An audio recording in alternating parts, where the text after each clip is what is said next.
रोटी, कपड़ा और मकान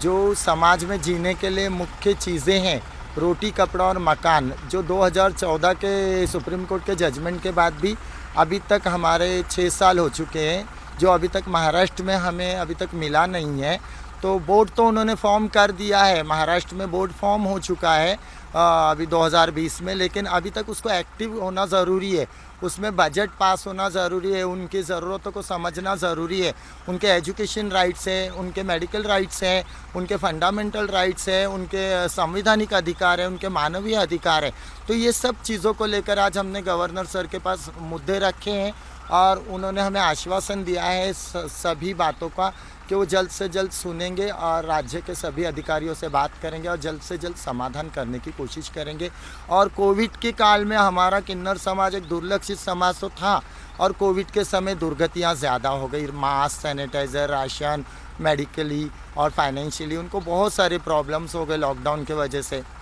तो हमारी किन्नरमा ट्रस्ट ने 15 से 20 हज़ार किन्नरों को राशन बांटा है 6 महीने तक और 5 से 10 हज़ार विधवा महिलाओं को और अपंग लोगों को भी राशन देने की कोशिश की है। अब कोविड के काल में हमारे समाज के साथ जो हरेसमेंट हुए हैं, अत्याचार, वो अत्याचारों में भी बहुत सारा बढ़ोतरी आ गई है। तो उस पर भी सरकार जल्द से जल्द विचार करे और रोक लगाए, क्योंकि हमारे कॉन्स्टिट्यूशनल राइट है। आर्टिकल 15 में हमारे बाबा साहब अम्बेडकर ने संविधान लिखा है तो बताया है कि हमारे जाति भेदी के आधार पे किसी के साथ भेदभाव होना नहीं चाहिए और वो चाहे किन्नर हो चाहे कोई अपंग हो, सभी एक बराबर है।